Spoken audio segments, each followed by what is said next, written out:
ایک دور کی بات ہے کہ پہاڑوں کے بیچ ایک شاندار قلعہ تھا۔ اس قلعے کی فصیلیں اتنی اونچی تھیں کہ پرندے بھی اس کے اوپر بیٹھنے سے ڈرتے۔ قلعے میں رہنے والی ایک حسین و جمیل لڑکی تھی جسے سب راجکماری نازنین کہتے تھے، مگر لوگ یہ نہیں جانتے تھے کہ وہ اپنی مرضی سے اس قلعے میں نہیں رہتی بلکہ وہ قید تھی۔ نازنین کی آنکھوں میں ہمیشہ ایک اداسی کی جھلک رہتی۔ وہ جب کبھی کھڑکی سے باہر دیکھتی تو دور تک پھیلے جنگل، آزاد ہوا میں رقص کرتے درخت اور پرندوں کی اڑان کو حسرت سے تکتے رہتی۔ وہ دل ہی دل میں کہتی، کاش میں بھی ان پرندوں کی طرح آزاد ہوتی، کاش یہ دیواریں مجھے قید نہ کرتیں۔ اس کی قید کی کہانی بھی عجیب تھی۔ برسوں پہلے ایک طاقتور جادوگر جس کا نام زالخور تھا نے پورے علاقے پر اپنی دہشت قائم کر رکھی تھی۔ وہ ہر حسین شے کو اپنے قبضے میں کرنا چاہتا تھا۔ جب اس نے نازنین کو دیکھا تو اس کی خوبصورتی سے دیوانہ ہو گیا۔ اس نے بادشاہ سے کہا، راجا، اپنی بیٹی مجھے دے دو ورنہ تمہاری سلطنت کو جلا کر راکھ کر دوں گا۔ بادشاہ نے سختی سے انکار کیا، لیکن زالخور کے پاس جادو کی طاقت تھی۔ اس نے نازنین کو اغوا کیا اور اپنے قلعے میں قید کر لیا۔ راجکماری کے دن رات قید میں گزرنے لگے۔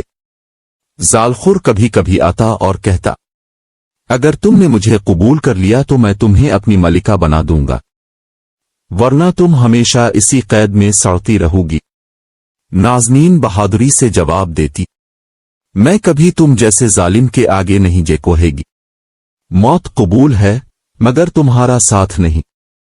زالخور اس کی ہمت پر جل اٹھتا مگر ساتھ ہی اس کی دلیری سے متاثر بھی ہوتا۔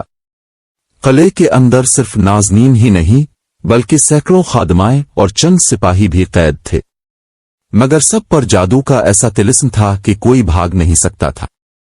قلعے کے دروازے پر ایک دیو پہرا دیتا تھا جو انسان نہیں بلکہ پتھر کا بنا ہوا جن معلوم ہوتا تھا۔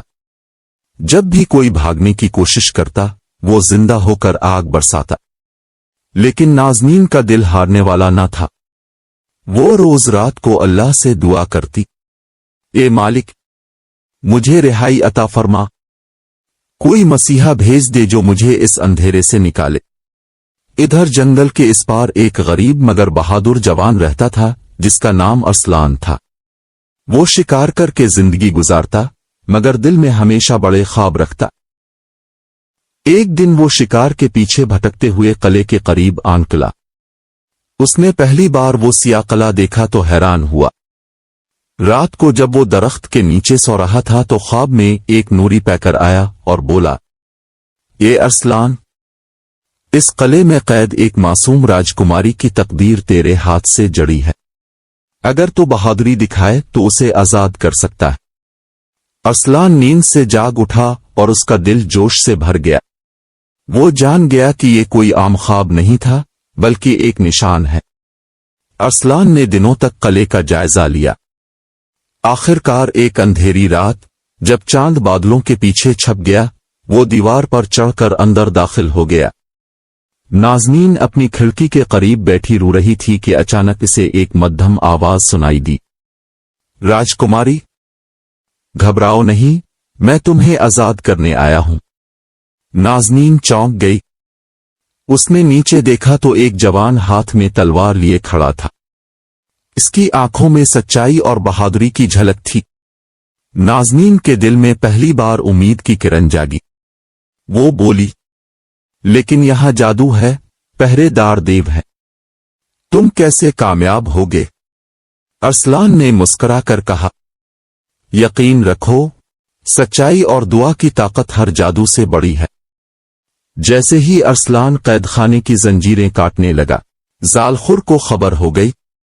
وہ غصے سے دے اڑتا ہوا آیا اور اپنی چھڑی گھما کر بولا، ناسمجھ جوان، کیا تو جانتا ہے کہ تو کس سے مقابلہ کر رہا ہے؟ ایک لمحے میں قلعے کے در و دیوار لرز اٹھے۔ پتھر کا دیو زندہ ہو گیا اور آگ اگلنے لگا۔ ارسلان نے تلوار سنبھالی اور اللہ کا نام لے کر آگے بڑھا۔ جنگ خوفناک تھی۔ دیو کے وار پہاڑ توڑ سکتے تھے